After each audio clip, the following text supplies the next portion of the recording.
Hey everyone and welcome back on the channel. My name is Alex. In today's video we have a first run review of this shoe, the Saucony Endorphin Elite 2. It just released on March 1st for €300 and $275, and I just ran my first run in this shoe, 18 kilometers at 4.25 minutes per kilometer. To be very specific, you can check my Strava link in the description, or about 7 minutes per mile. 18 kilometers is not enough to give you a full first impressions or full review of this shoe for sure, but it's already a good amount for a first run to kind of give you a rundown of some first feelings, some first impressions I had in this shoe.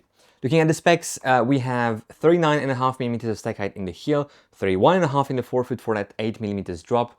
Like I said, €300, $275, and the weight for this shoe is 199 grams in the men's sample size. The key element looking at the specs is the foam. Incredi-Run foam, that's the name of this new foam by Saucony. Very different compared to anything I have ever tried, and we'll come back to that here in a second in the midfoot section of this video. But first of all, let's look into the upper, and we have a interesting upper, which, I think is again something Saucony tested. The Endorphin Elite 1, the OG Endorphin Elite, had an upper construction that was departing from anything else, with that sort of heel which was attached to the rest of the upper. Interesting, different construction. It works for some people, it didn't work for others. Here Saucony went for something a bit more traditional. It's a booty construction, one-piece type of upper with a stretchy tongue and a one-piece collar, very pliable, as you can see, heel counter, which surprisingly didn't cause any issues for me. It offered a decent lockdown. The issues with the upper were in a different area. Usually booty style uppers are not something I really fancy, but recently I tried some shoes with booty style uppers that actually worked for me. I'm referring, for instance, to the Mizuno Neo Vista, and I didn't have any sort of thoughts coming to this shoe. I was open for a surprise.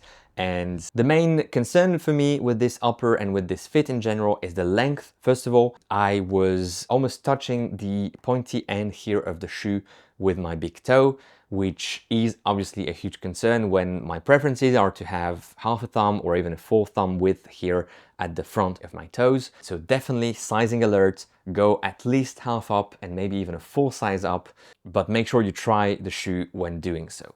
The reason for me to tell you to try the shoe before sizing up or half sizing up is because the rest of the shoe is very wide and offers a lot of volume. So, if we were to look into the volume offered by this upper, it's probably much more than in most racing shoes, meaning that your foot is touching the pointy end of the shoe, but also floating around that upper, moving in the shoe. The part where it's moving the least is probably the heel, which kind of offers a decent lockdown, not ideal, but decent lockdown, but everywhere else it's, kind of wobbling inside the shoe just because of how much volume this upper has. I tried different tricks, pulling on the laces to kind of make it a bit more snug, but at some point the stretchy tongue or the stretchy material that is sitting below the laces started to wrinkle, as you can see even here, and that was not pleasant on the top of my foot. So pulling on the laces is working to a certain extent, but as soon as the material starts wrinkling, you feel it on top of your foot and it's just unpleasant. I also did a runner's knot, so using the last eyelet on the eyelet chain, going for that extra lockdown here in the midfoot. It helped, but it didn't solve the whole concern about the upper. Overall, I would say that the upper and fit experience is not ideal, and it could be an issue preventing people from buying this shoe and running in the shoe because simply, it's not ideal. And the upper is creating some other issues connected with the midsole, and we'll come back to that in a second. Speaking of which, the midsole is that Incredi-Run foam, a brand new compound by Saucony.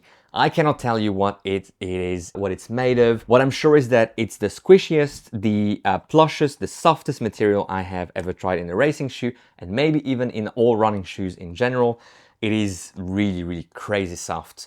As you can see when I'm pressing on it with my thumbs, although that has no scientific value, you can see how much it's compressing, how much it's moving. And when stepping into the shoe, you can feel how soft it is. Just by walking in the shoe, it just feels like you're sinking so deep into a very soft pillow of foam, which is interesting. And as soon as you start running, you realize that this foam will come with some upsides and some downsides. The upsides are that you have a leg protection that is second to none. You have an amount of cushion, an amount of pleasure stepping each step along the way of your run, feeling that no matter how hard you hit on the ground, you will be protected by that foam.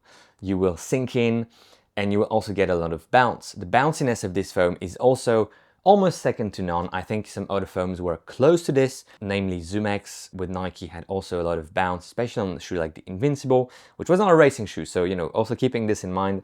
But the level of bounciness with this shoe is also second to none. So the softness is extreme, the bounciness is also extreme, and these are, I would say, the upsides. It's a shoe that also wants you to move faster. It's kind of pushing you forwards. It has an 8mm drop, kind of taking you on your toes.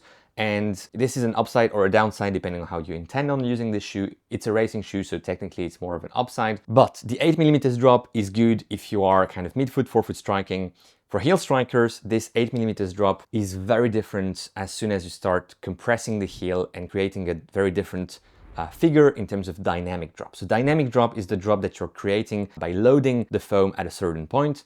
And because this foam compresses so much, the 8mm are shifting towards a 4, as 2, a 0, and maybe even a negative drop at some point in your gait cycle, which means that your calves are working a lot. I had relatively sore calves this morning after my run. I'm that, heel to midfoot striker, like many runners, probably 90-95% of runners are heel to midfoot strikers. And therefore this shoe is interesting, but with a caveat for people like myself who are heel striking and midfoot striking somewhere around here, because again, the dynamic drop is creating some effect on your lower leg, on your posterior chain that are not necessarily what you would expect from a shoe that is marketed as an 8mm drop. But that's one of the issues of a very soft foam. The other issues of that very soft foam are, of course, the lack of stability in the heel.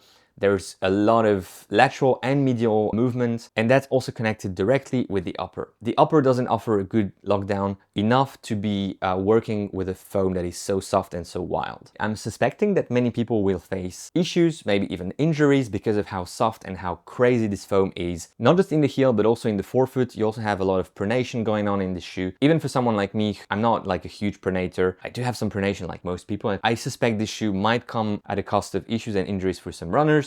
Not just because of the lack of stability, also because of the very high bounce that this shoe is offering, that this foam is offering. It is bouncing so much that it's creating vibrations, or it's creating some different ways for your legs and for your body to be working, meaning that you do have some sort of impact coming up the posterior chain, your legs, your hips, your lower back. And again, this morning or even last night after running in the shoe, and this morning as well, I felt my hips were a bit sore, a bit different than after an 18-kilometer run at that pace, which is like endurance pace for me and nothing very specific. So I know how I should feel with most shoes after a run like that.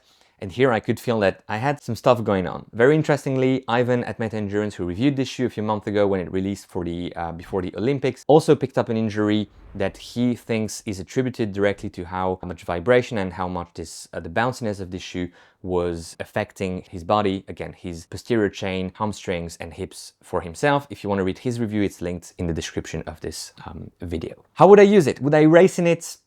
Would I only train in it? It's a great question. As of now, I think I would probably use it as a long run type of shoe. I would almost put it in the same purpose category, not the same shoe category because they're different, as the Prime X from Adidas. It's a shoe that can take you for some longer sessions, protecting the legs, especially if it's like a long straight line like the canal that I'm running on in Brussels at home. This is a shoe that will be a very enjoyable shoe for logging some miles and just cruising along at a relatively fast pace when it comes to a long run. Would I race in it? Probably not, because I would be worried of, again, the effects of putting some higher forces, higher loads into the shoe and how it could affect my body, my lower legs, my calves. And also the lack of stability. Anything too sharp in terms of turns, anything banked. So I was running yesterday on some sidewalks which had a bit of a slope laterally. It wasn't pleasant. My heel was kind of moving into this upper. Sharp turns, I did a few of them just for fun, like 180 turns yesterday, to see how the shoe would react. And it's honestly close to a nightmare because of how unstable it is. So I probably would not race in it. I need to have a few more runs to be sure of that statement, but I would keep it in my rotation as a long run type of shoe. Again, because of how protective it is.